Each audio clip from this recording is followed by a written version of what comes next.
மக்கள் அனைவருக்கும் மதிய வணக்கம்.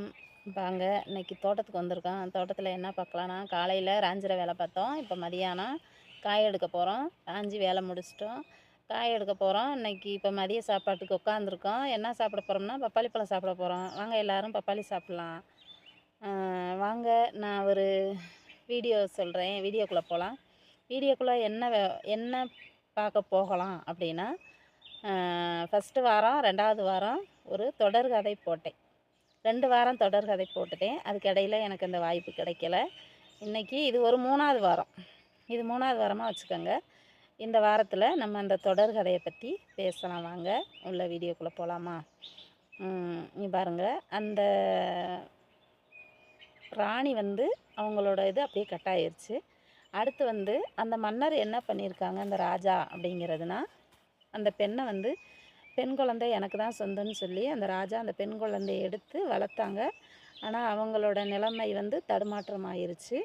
அதுக்கப்புறம் என்ன நடந்துச்சுன்னு தெரியல. வாங்க உள்ள போகலாம். அந்த பெண்ணை வந்து அவர் என்ன பண்ணிட்டாருன்னா, இன்னொரு பெண்ணை வந்து அவர் மணமிட்டுட்டார் அந்த மன்னர்.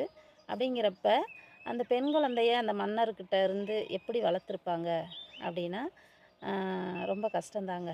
அந்த கஷ்டத்தில் எப்படி வளர்த்தாங்க அப்படின்னா, அந்த பெண்ணை வந்து அவங்க வீட்டில் வச்சு வளர்க்க முடியாத ஒரு சிச்சுவேஷனில் என்ன பண்ணாங்கன்னா, அவங்க ஒரு ஹோமில் சேர்த்து விட்ருந்தாங்க. ஹோம்னா என்னென்னா, ஹாஸ்டல் இந்த மாதிரி இருக்கிற காலங்கள் வந்து அப்போயெல்லாம் வந்து அந்த மாதிரி காலங்கள்லாம் இருந்திருக்கு. அதனால் ஒரு ஹாஸ்டல் பார்த்து அந்த ஹாஸ்டலில் விட்டுட்டாங்க. அந்த பெண்ணு வந்து அந்த ஹாஸ்டலில் படிக்கிறாங்க. அப்போ அந்த மன்னருக்கு வந்து தான் பெண்ணை படிக்க வச்சு நல்ல நிலைமைக்கு ஆளாக்கணும் அப்படின்னு அந்த மன்னருக்கு ரொம்ப ஆசை. அப்படிங்கிறதுனால அந்த பெண்ணை கொண்டு போய் அவங்க வந்து அந்த ஹோமில் விட்டு படிக்க வைக்கும்போது அவங்களுக்கு நல்ல படிப்பு வரும். ஆனால் அவங்க நல்லா படிப்பாங்க. ஆனால் அவங்க வந்து சரி படிக்கட்டும், நம்ம பிள்ளைய நல்ல நிலைமைக்கு கொண்டு வரணும்னு அவங்களோட ஆசை. அப்படிங்கிறனால அவங்க படிக்க வைக்கும்போது அவங்க ரொம்ப ஏழ்மை. மன்னர் வந்து அந்த காலத்திலேயே மன்னராக இருந்தவங்களுக்கெல்லாம் வந்து ரொம்ப ஏழ்மையான குடும்பம்தான். யாரும் மன்னர்னா கொடி கட்டியெல்லாம் பறக்க மாட்டாங்க. அப்படி இருந்த காலத்தில் வந்து அந்த மன்னர் என்ன பண்ணியிருக்காங்கன்னா, அந்த பிள்ளைய படிக்க வச்சுட்டு ரொம்ப கஷ்டப்பட்டுருக்காங்க. அவங்களும் அந்த பொண்ணும் ரொம்ப கஷ்டப்பட்டு படிச்சிருக்காங்க. அந்த பொண்ணுக்கு வந்து அந்த பொண்ணை பார்க்க போகணும். இப்போயெல்லாம் நம்ம ஸ்கூலில் பிள்ளைங்கள கொண்டு போய் ஹாஸ்டலில் விடுறோம்ல. ஹாஸ்டலில் விட்டோம்னா நம்ம என்ன பண்ணுவோம், வாரத்துக்கு ஒரு நாள் பார்க்க போவோம். அப்படி இல்லைன்னா 15 நாளைக்கு ஒரு தடவை பார்க்க போவோம். ஆனால் அந்த மன்னர் வந்து அந்த பொண்ணை எப்போ பார்க்க போவாங்கன்னா, மாதத்துக்கு ஒரு தடவை தான் பார்க்க போவாங்க. அப்போ மாதத்துக்கு ஒரு தடவை அந்த பெண்ணை போய் அவங்க பார்க்கும்போது அந்த பெண்ணுக்கு என்ன பண்ணுவாங்க, இப்போயெல்லாம் வந்து நிறைய திங்ஸ் வந்துருச்சு, நிறைய தீனி வந்துருச்சு. என்னென்ன வாங்கி தரலாம் நம்ம பொண்ணுக்கு அப்படின்னு டிசைட் பண்ணி வாங்கி கொடுப்பாங்க. இப்போ நானே என் பொண்ணை வந்து படிக்க வச்சேன்.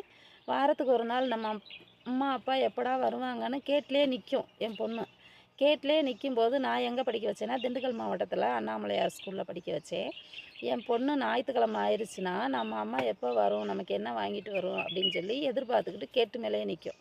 அப்போ அந்த காலத்தில் அந்த பொண்ணு என்ன பண்ணுன்னா, நம்ம அப்பா எப்போ வந்தாலும் சந்தோஷம் அப்படின்னு நினச்சி அவங்க அந்த படிப்பை மட்டும் மனசில் வச்சு ஆனால் படிக்க ஆரம்பித்தாங்க. ஆனால் நல்லா 1 to 10th வரையும் நல்லா படித்தாங்க, நல்லா மார்க் எடுத்தாங்க. ஆனால் அவங்களோட சுச்சுவேஷன் என்ன ஆயிடுச்சுன்னா, அவங்கள வந்து அடுத்தடுத்த லெவலுக்கு கொண்டு போகிறதுக்கான ஒரு ஹெல்ப்பு யாருக்கும் கிடையாது. அதனால் அவங்க வந்து என்ன பண்ணிட்டாங்கன்னா, ஒரு இப்போ பிள்ளைங்களுக்கு ஒரு தீனியோ இல்லை ஒரு ட்ரெஸ்ஸோ இல்லை ஒரு என்ன ஒரு திங்ஸு வாங்கணுன்னாலும் அவங்க மன்னர் வந்து வாங்கி கொடுக்குறக்கே யோசனை பண்ணி தான் வாங்கி கொடுப்பாங்க. இப்போ ட்ரெஸ்ஸெல்லாம் வந்து என்னென்னா, இப்போ நம்ம வந்து பார்த்தா பிறந்த நாளுக்கு ட்ரெஸ் எடுக்கிறோம், நம்ம ஊரில் திருவிழாலாம் ட்ரெஸ் எடுக்கிறோம். இன்னும் என்னான்னு கேட்டிங்கன்னா, இடையில ஃபங்க்ஷன்னா ட்ரெஸ் எடுக்கிறோம், தீபாவளினா ட்ரெஸ் எடுக்கிறோம். இந்த மாதிரியெல்லாம் நம்ம வந்து இப்போ நம்ம குழந்தைங்களுக்கு பண்ணுறோம்.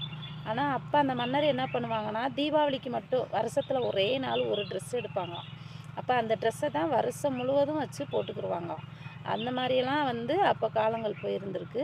தீனியெல்லாம் கிடைக்காது. இப்போ பாருங்கள், ஸ்வீட் என்ன, காரம் என்ன, மிக்சர் என்ன, என்ன வேணும், குலோப்ஜாம் என்ன, எப்படி எப்படியோ வந்துருச்சு. அப்போலாம் அந்த மாதிரிலாம் கிடையாது. அப்போ என்ன பண்ணுவாங்கன்னா, நம்மளுடைய அரிசி கூட நல்ல அரிசி கிடையாது. இப்போ ரேச அரிசியெல்லாம் வருது பார்த்தீங்களா, அந்த ரேச அரிசி தான் அப்போ வந்து நல்ல அரிசி. இப்போ பார்த்திங்கன்னா 5020 வந்துருச்சு. பொன்னி அரிசி வந்துருச்சு, ராஜயோகத்தில் இருக்குது, முல்லை மலர் இருக்குது, வள்ளுவர் பிரிண்ட் இருக்குதுன்னு சொல்லி இப்போ பிரிண்டாக மாற்றி வந்துருச்சு. ஆனால் அப்போலாம் வந்து அரிசியே சிகப்பாக இருக்கும். எனக்கு விவரம் தெரிய அரிசி சிகப்பாக பார்த்துருக்கேன், அரிசி கருப்பாக இருக்கும். அந்த கருப்பு அரிசி கஞ்சியெல்லாம் வந்து தழுக்கடி அரிசின்னு சொல்லுவாங்க. அந்த கஞ்சியெல்லாம் குடிக்கிறதுக்கு வந்து அவ்வளோ வாசமாக இருக்கும். அந்த சிகப்பு அரிசியெல்லாம் வந்து சோறு சாப்பிட்றதுக்கே வந்து அப்படியே சோள சோறு மாதிரி அவ்வளோ டேஸ்ட்டாக இருக்கும். அந்த மாதிரி அரிசி தான் அப்போ வரும். அப்போ அந்த அரிசியை என்ன பண்ணுவாங்கன்னா, பொரித்து மிஷினில் கொடுத்து அரைச்சி அதில் ஜீனியை வாங்கி கலந்து ஒரு படி ஒரு சேறு இந்த மாதிரி செய்வாங்க. அப்போ அந்த மாதிரி அந்த பொண்ணுக்கு வந்து அந்த மன்னர் கொண்டு போய் கொடுப்பாங்களாம். அப்போ சோப்பெல்லாம் வந்து ஒரு மாதத்துக்கு ஒரு சோப்பு தான் கொடுத்து அந்த பொண்ணை வந்து அவங்க பராமரிச்சிருக்காங்க. அப்போ அந்த பொண்ணு வந்து மனசில் ரொம்ப வேதனை அடைஞ்சு அந்த பொண்ணு அந்த கட்டத்தில் இருந்து வெளியே வந்திருக்காங்க. அப்போ அவங்களோட படிப்பையும் பார்த்து அவங்களோட குடும்பத்தையும் அனுசரித்து அவங்க வந்து அந்த பொண்ணு எவ்வளோ ஒரு பாதிப்பில் வளர்ந்துருப்பாங்கன்றத கமெண்டில் சொல்லுங்கள். நன்றி வணக்கம். அடுத்த வீடியோ சந்திப்போம். நன்றி வணக்கம்.